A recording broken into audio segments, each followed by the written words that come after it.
तो आज अपन जो है बेलन का वक्र पृष्ठीय क्षेत्रफल, बेलन का संपूर्ण पृष्ठीय क्षेत्रफल और बेलन का आयतन कैसे ज्ञात करते हैं ये समझने वाले हैं। तो ये आपने देख रहे होंगे, ये बेलन है। इस बेलन की अपन आधार है, इसकी त्रिज्या जो है r लेंगे। बेलन का जो नीचे का पैंदा होता है वृत्त के रूप का होता है, ऊपर भी वृत्त होता है। ये बेलन का जो गोलाई वाला पार्ट है ये जो है वक्र पृष्ठीय क्षेत्रफल कहलाएगा।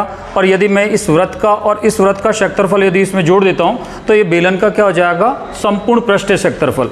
तो सबसे पहले अपन बेलन का वक्र पृष्ठीय क्षेत्रफल की बात करते हैं। बेलन का वक्र पृष्ठीय क्षेत्रफल का मतलब ये गोलाई वाला हिस्सा। अब इसको मैं यहाँ से हटा देता हूँ और इसको हटा के, और ये जो बेलन वक्र के रूप में है तो इसको मैं यहाँ से कट करके एक आयत बना लेता हूँ।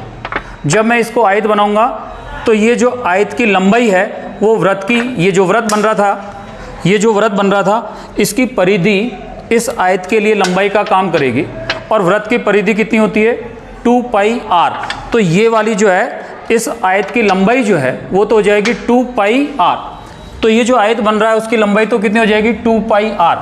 और ये जो अपने पास बेलन है इसकी ऊंचाई अपन h ले रहे हैं, तो ये ऊंचाई जो है इस बेलन के लिए अपने चौड़ाई का काम कर जाएगी। तो ये चौड़ाई हो जाएगी। तो इस आयत का क्षेत्रफल हो जाएगा 2 पाई r और इंटू h।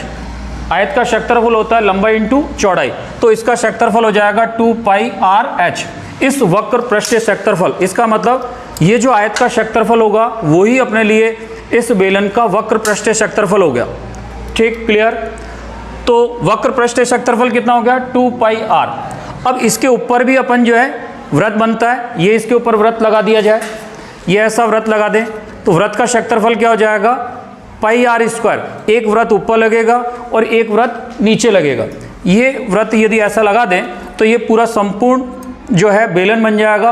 और संपूर्ण पृष्ठीय क्षेत्रफल इस बेलन का क्या हो जाएगा, एक तो ये पाई r स्क्वायर इसका क्षेत्रफल और एक इस वृत्त का क्षेत्रफल पाई r स्क्वायर।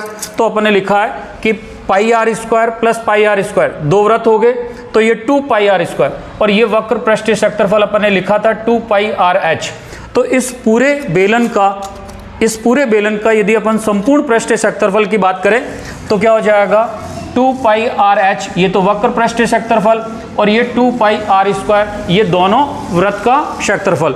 तो कंप्लीट बेलन का संपूर्ण पृष्ठीय क्षेत्रफल हो जाएगा 2 पाई r h प्लस 2 पाई r स्क्वायर। जब कभी भी अपन को बेलन का आयतन निकालना हो तो बेलन के जो पेंदा होता है उस पेंदे के क्षेत्रफल को उसकी हाइट से गुणा कर देंगे। और बेलन का जो आधार है, जो पेंदा है, वो वृत्त के रूप का होता है और वृत्त का क्षेत्रफल अपन जानते हैं पाई r स्क्वायर होता है।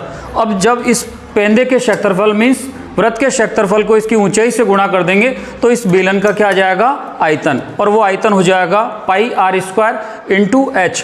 तो ये हो जाएगा बेलन का जो आयतन है वो पाई r स्क्वायर h। तो अपन ने क्या सीख लिया कि यदि कोई बेलन है तो उसका वक्र पृष्ठीय क्षेत्रफल होता है 2 पाई r h, बेलन का संपूर्ण पृष्ठीय क्षेत्रफल होता है 2 पाई r h plus pi r square plus pi r square, और बेलन का जो है आयतन होता है पाई r square into h। Complete note कर लीजिएगा।